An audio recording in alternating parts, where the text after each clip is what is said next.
Total इन चारों लड़कों ने वहाँ मिलकर इस महिला के साथ बलात्कार किया और कुछ मार पिटाई भी करी है और वहाँ पे उसको छोड़कर चले गए। बेटियों के साथ हैवानियत होना शायद अब इस देश की नीति बन चुकी है। ऐसा लगता है कि देश में इंसान कम दरिंदे ज्यादा हो गए हैं। हाथरस में हुई दरिंदगी के बाद अब हरियाणा के गुरुग्राम में भी एक बेटी के साथ हैवानियत हुई है। गुरुग्राम में 4 दरिंदों ने 25 वर्षीय युवती के साथ पहले तो गैंगरेप किया और फिर बेरहमी से मारपीट की। वारदात शनिवार देर रात डीएलएफ फेज 2 इलाके की है। एसीपी डीएलएफ की माने तो पीड़िता के सिर को फर्श पर और फिर दीवारों पर बेरहम तरीके से पटका गया है। मौके पर पहुंची गुरुग्राम पुलिस ने पीड़िता को पहले सरकारी अस्पताल में भर्ती करवाया, लेकिन मामले की गंभीरता को देखते हुए उसे फिर दिल्ली के सफदरजंग और अब मेदांता अस्पताल में भर्ती करवाया गया है। हाँ जी, ये रात के करीब 1 से 1:30 बजे तक के बीच की घटना है, जिसमें ये महिला 25 वर्षीय जो मूलतः 24 परगना कलकत्ता के रहने वाली है, बंगाल से, इसका संपर्क एक लड़के से हुआ जिसके साथ इसने नज़दीक ही में डीएलएफ फेज 2 में एक कमरे में जाने की बात हुई। उस कमरे में जब पहुंचे तो वहाँ पे उस लड़के ने अपने 3 दोस्त और को बुला रखा था।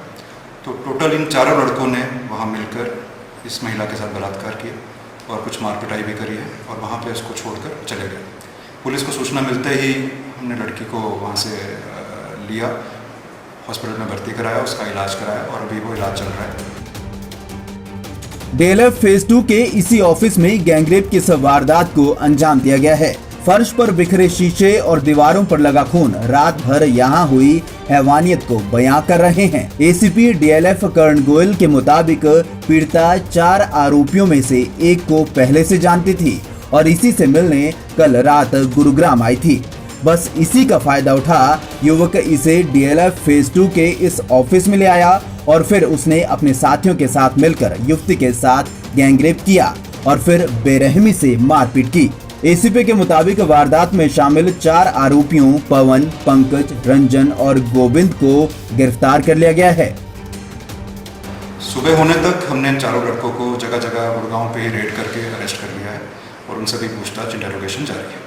ये 4 लड़के हैं, इनमें से 3 लड़के डिलीवरी बॉय हैं जो खाने की डिलीवरी किया करते हैं, बाइक से इनके पास, और एक लड़का वो है जो घटना स्थल पे जो ऑफिस है उस ऑफिस में क्लीनिंग का काम करता है, वो ऑफिस बॉय है उसमें।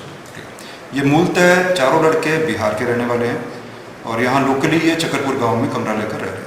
अभी ये सिविल हॉस्पिटल में एडमिट है और बोतलों से मारने वाली बात नहीं सामने आई है, उसको लात घूंसों से मारा गया है, दीवार पे उसका सर को मारा गया है, फर्श पे लिटा के उसके साथ थोड़ी हाथापाई की गई है। अभी तक की जांच में इन्वेस्टिगेशन में ये चीज़ सामने आई है, बाकी अभी इंटरोगेशन चल रही है और चीजें सामने आएंगी आपको।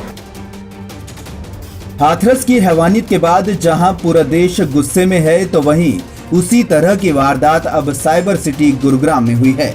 सवाल उठता है कि क्या अब इस देश में बेटियों के माँ बाप उन्हें कमरे में बंद करके रख दें, क्योंकि घर के बाहर तो न जाने कितने गिद्ध उन्हें नोचने के लिए तैयार बैठे हैं। सवाल ये भी उठता है कि क्या सरकार का काम सिर्फ कानून बना देना ही है? अगर अपराधी बेखौफ होकर वारदातों को यूं ही अंजाम देते रहेंगे? लगता तो यही है, क्योंकि जब तक इस तरह के मामले सालों साल अदालतों में लटकते रहेंगे तो शायद बेटियों की आबरू भी यूं ही लुटती रहेगी। पंजाब केसरी टीवी चंडीगढ़ के लिए गुरुग्राम से नीरज वशिष्ठ।